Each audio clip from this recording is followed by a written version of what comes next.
अस्सलाम वालेकुम and welcome to Infotech computer ITC. मैं हूं शायान सिद्दीकी और आज मैं आपके लिए लेकर आया हूं एमएस वर्ड की क्लास नंबर 2, जिसमें आज हम लोग सीखेंगे इंटरफेस के एमएस वर्ड की जितनी भी चीज़ें हैं उसका इंटरफेस क्या है, कैसा है, क्या क्या चीज़ें हैं उसमें, और उसका वर्किंग एरिया क्या होता है या किसे कहते हैं वर्किंग एरिया। तो चलिए स्टार्ट करते हैं।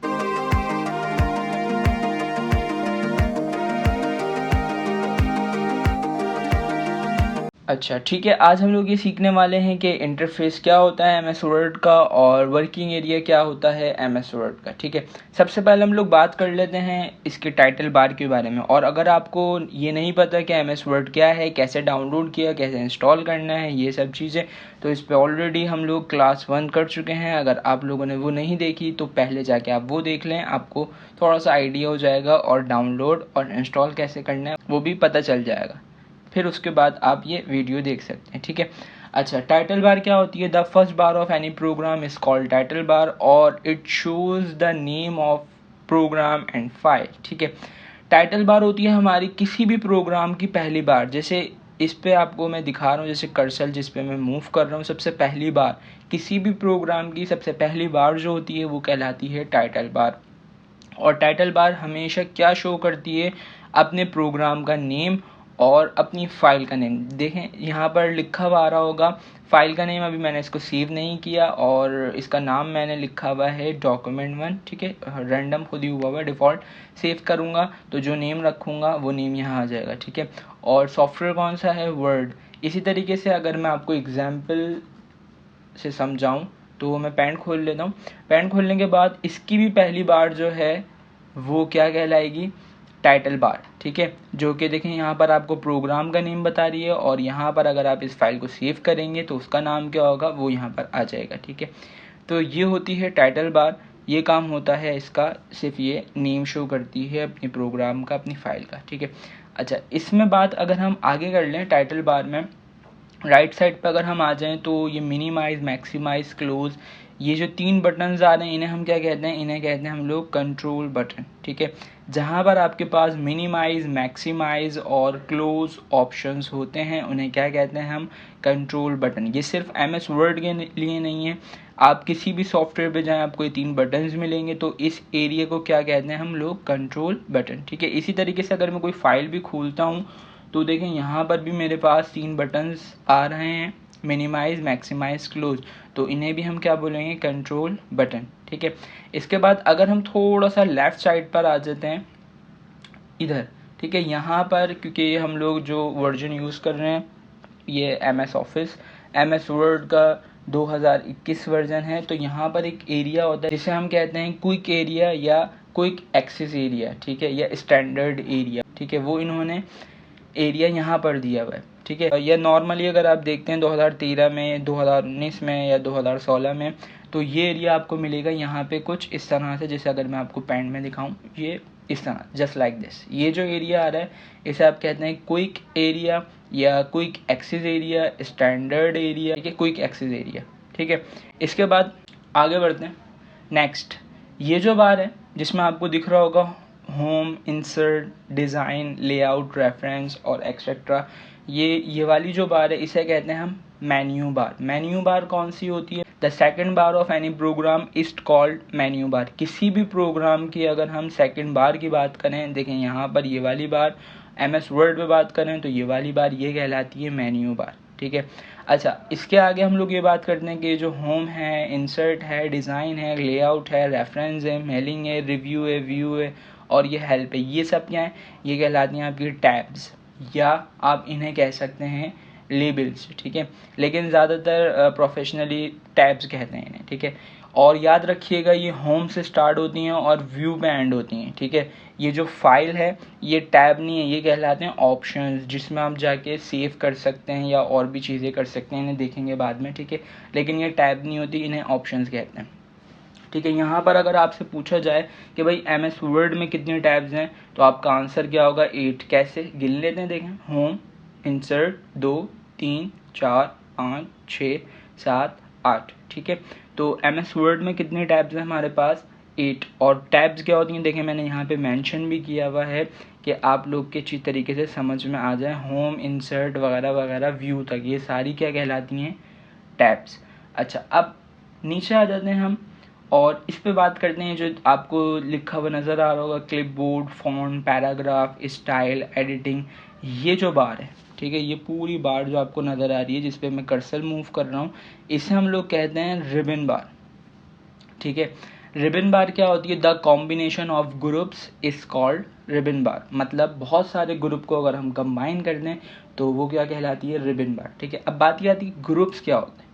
ये जो आपको लिखा हुआ नज़र आ रहा है, clipboard, font, paragraph, style, editing, यही बेसिकली ग्रुप्स होते हैं। और ग्रुप किसे कहते हैं, ग्रुप आपको नॉर्मली भी पता होगा। जैसे एग्जांपल अगर मैं आपको दूं समझाने से पहले, व्हाट्सएप ग्रुप, ग्रुप होता क्या, कब है या किस चीज़ को ग्रुप कहते हैं, जहाँ पर 2 या 2 से ज़्यादा लोग होते हैं या 2 या 2 से ज़्यादा चीज़ें होती हैं, उन चीज़ों को, उन एरियाज़ को हम कहते हैं ग्रुप। ठीक है, तो अगर हम इसकी बात करें, यहाँ पर भी देखें यही लिखा हुआ है मैंने, द कॉम्बिनेशन ऑफ पीपल, नहीं कोई चीज़ नहीं, कमांड्स। ठीक है, क्योंकि हम यहाँ पर बात कर रहे हैं MS वर्ड की, वो मैं आपको जर्नल एग्जांपल दे रहा था ग्रुप के बारे में। यहाँ पर हम बात कर रहे हैं MS वर्ड की, तो ग्रुप क्या होगा, the combination of commands is called group. Command क्या होती है, जैसे अगर हम क्लिपबोर्ड ग्रुप में आ जाए, देखें यहाँ पे कट, कॉपी, पेस्ट।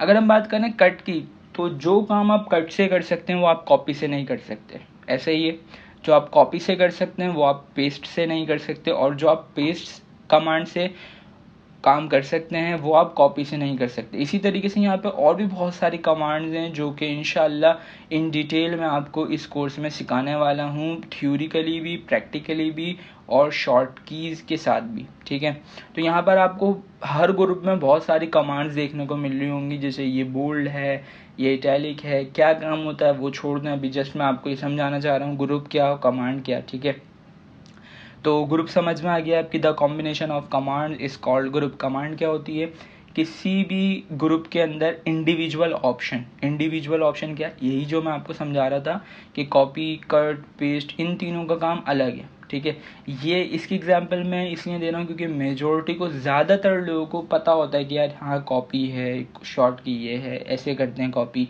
पेस्ट ऐसे करते हैं, कट ऐसे करते हैं, इसलिए मैंने आपको इसकी एग्जांपल दी। ठीक है, तो यहाँ तक आप लोग की समझ आ गया होगा, उम्मीद करता हूँ। ये clipboard, font, paragraph, styles, editing, ये सब क्या है, ये सब कहलाते हैं आपके ग्रुप्स। ठीक है, अच्छा अगर हम थोड़ा सा नीचे आ जाएं तो आपको यहाँ पे एक ये बार नज़र आ रही होगी। ठीक है, ये जो लिखा हुआ है देयर आर, इससे ऊपर ये वाली बार जिस पर मैं कर्सर मूव कर रहा हूँ, ये और ये वाली बार, इन्हें कहते हैं हम रूलर बार।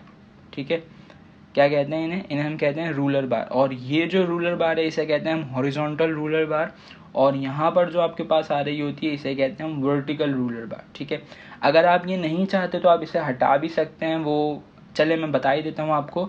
आप व्यू टैब में जाएंगे और यहाँ पर एक ऑप्शन दिया होता है रूलर, अगर आप इस पर से चेक हटा दें तो ये आपके पास बार चली जाएगी। ठीक है, अगर आप चाहें तो आप यहाँ से ला सकते हैं, वैसे इसका भी कोई इतना ज़्यादा यूज़ है नहीं, अगर आप हटाना चाहें तो आप हटा सकना, मैंने आपको बता दिया। ठीक है, अच्छा आगे बढ़ते हैं, मैं अप्लाई कर ही लेता हूँ। ठीक है, आगे बढ़ते हैं। नेक्स्ट अगर मैं आपको दिखाऊं ये चीज़, यहाँ पे देखें एक ये लिखा हुआ आ रहा है, जिस पे मैं कर्सर लेके गया तो लिखा हुआ आ रहा है लेफ्ट टैब, इसे कहते हैं हम टैब सेलेक्टर। ठीक है, ये जो बटन आपको यहाँ पे शो हो रहा है, प्रीव्यू हो रहा है, इसे क्या कहते हैं, इसका नेम क्या है, टैब सेलेक्टर।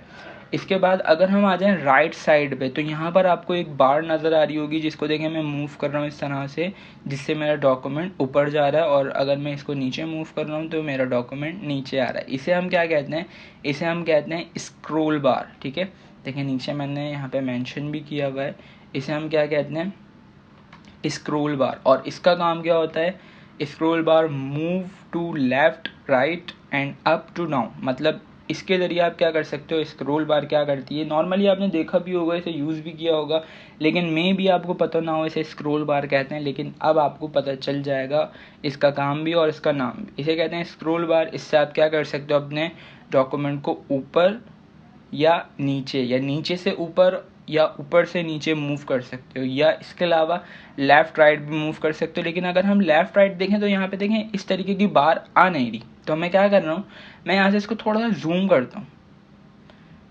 ठीक है, अब देखिएगा ये आ गई मेरे पास एक और स्क्रोल बार। इससे मैं क्या कर रहा हूँ, राइट टू लेफ़्ट या लेफ़्ट टू राइट अपने डॉक्यूमेंट को मूव कर रहा हूँ। ठीक है, क्लियर हो गया यहाँ तक?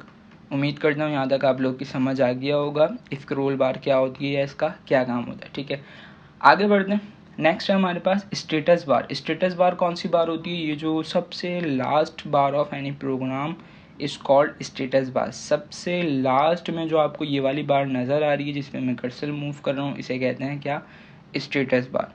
और स्टेटस बार क्या शो करती है? स्टेटस बार आपको हर चीज़ मेंशन करती है कि आपके पास कितने पेजेस हैं, कितने वर्ड्स आपने लिखे हुए हैं, ठीक है, आप कौन से पेज पे हैं, ठीक है, आपकी लैंग्वेज क्या है, और बहुत सारी चीज़ें। ठीक है, इसके अलावा अगर हम इस तरफ आ जाएं तो यहाँ पर आपको ये एरिया जो नज़र आ रहा है इसे कहते हैं हम व्यू ग्रुप। ठीक है, या व्यू एरिया। ये क्या होते हैं ये हम आगे डिस्कस करेंगे। ठीक है, इसके बाद अगर हम यहाँ पर आ जाएं तो जहाँ से मैंने इसको जूम किया था, जूम इन किया था या जूम आउट किया था, जूम इन मतलब बड़ा करना, जैसे आपने देखा होगा कोई भी एक पिक्चर है उसे हम इस तरह से यूँ करते हैं तो वो बड़ी हो जाती है। ठीक है, और अगर हम उसे जूम आउट करते हैं तो वो छोटी हो जाती है। तो जूम इन मतलब बड़ा करना किसी भी चीज़ को, जूम आउट मतलब छोटा करना। तो इस एरिया को कहते हैं हम जूमिंग टूल्स या जूमिंग एरिया। ठीक है, इसके बाद अगर हम बात कर लें कि मिनिमम कितना आप जूम कर सकते हैं एमएस वर्ड के डॉक्यूमेंट को, 10%। अगर मैं आपको करके दिखाऊं, यहाँ से मैंने इसको सिलेक्ट किया और इस तरह से मैंने इसको कर दिया छोटा। ठीक है, देखें 10% से कम नहीं हो सकता। अगर मैं यहाँ पे माइनस के बटन पे भी क्लिक करता हूँ नहीं होगा। ठीक है, इसके अलावा 100% इसका होता है मिडिल। ठीक है, और मैक्सिमम आप इसे कितना जूम कर सकते हैं, 500%। कैसे करेंगे, प्लस वाले ऑप्शन से। ठीक है, या आप इस स्लाइडर को उठा के इस तरह से मूव करवा दें, ये हो जाएगा 500%। ठीक है, इसको कर लेता हूँ मैं नॉर्मल। ठीक है, यहाँ तक समझ आ गया होगा उम्मीद करता हूँ। नेक्स्ट आपके पास कर्सर। कर्सर क्या होता है, जैसे एग्जाम्पल के तौर पर अभी यहाँ पर आपको दिख रहा होगा, इधर यहाँ पे एक बार आ रही है जो ब्लिंक हो रही है। ठीक है, इस तरीके से एक वर्टिकली बार आ रही है, ब्लिंक हो रही है, इसी को ही कहते हैं कर्सर। और इसका काम क्या होता है, ये आपको इंडिकेट करता है आपके डॉक्यूमेंट में टेक्स्ट की पोजीशन। ठीक है, नहीं समझ आया, मैं समझाता हूँ। देखें एग्जाम्पल के तौर पर आपके जो कर्सर है वो रखा हुआ है डॉक्यूमेंट यहाँ पर फुल स्टॉप के बाद। ठीक है, और आपको लिखना है स्टेटस बार के बाद इधर। तो आप क्या करेंगे, पहले यहाँ पर कर्सर है तो आप पहले जहाँ लिखना है आपको पहले आप वहाँ क्लिक करेंगे। ठीक है, ताकि डॉक्यूमेंट को मेंशन हो कि अब जो ये बंदा लिख रहा है वो मैं यहाँ पे शो कर पाऊँ। अगर ऐसा नहीं करते आप तो देखें आपको लिखना तो इधर था, लेकिन जब आप लिखेंगे ना कुछ भी, वो आएगा वहीं से जहाँ पर आपका कर्सर था। यही मैंने लिखा हुआ है यहाँ पे गाड़ी गाड़ी इंग्लिश में। ठीक है, अच्छा वर्किंग एरिया क्या होता है? वर्किंग एरिया जहाँ पर हम काम करते हैं, जहाँ पे मैंने ये थ्योरी लिखी हुई है, इसी को ही कहते हैं वर्किंग एरिया। और एमएस वर्ड के वर्किंग एरिया को कहते हैं डॉक्यूमेंट या पेज। ठीक है, तो आज हम लोगों ने क्या सीखा, आज हम लोगों ने एमएस वर्ड के इंटरफेस के बारे में बात की कि टाइटल बार क्या होती है, मेन्यू बार क्या होती है, एक्सेट्रा एक्सेट्रा, बहुत सारी चीज़ें मैंने आपको बताई। और यहाँ से मैंने आपको उसकी डेफिनेशंस भी दिखा दी। आप चाहें तो आप नोट डाउन कर सकते हैं वीडियो पॉज करके। ठीक है, या आप लिख भी सकते हैं, उससे ये हो जाएगा कि माइंड में आपके बिल्कुल सेट हो जाएगी हर डेफिनेशन। तो उम्मीद करता हूँ आज की ये क्लास आपको अच्छी लगी होगी, और अच्छी लगी हो तो लाइक कर दीजिएगा, फ्रेंड्स के साथ लाजमी शेयर कीजिएगा ताकि वो भी ये सीख सकें और इस पर वर्किंग कर सकें। और अगर चैनल पर नए हो तो चैनल को लाजमी से सब्सक्राइब कर लीजिएगा, क्योंकि मैं इस कोर्स में बहुत सारी चीज़ें इन डिटेल सिखाने वाला हूँ, practically assignment based short keys के थ्रू। तो आज के लिए इतना ही, मिलते हैं नेक्स्ट वीडियो में नए टॉपिक के साथ। जब तक के लिए अपना बहुत सारा ख्याल रखिएगा, अपने चैनल का ख्याल रखिएगा। मुझे दीजिए इजाज़त, अल्लाह हाफिज़।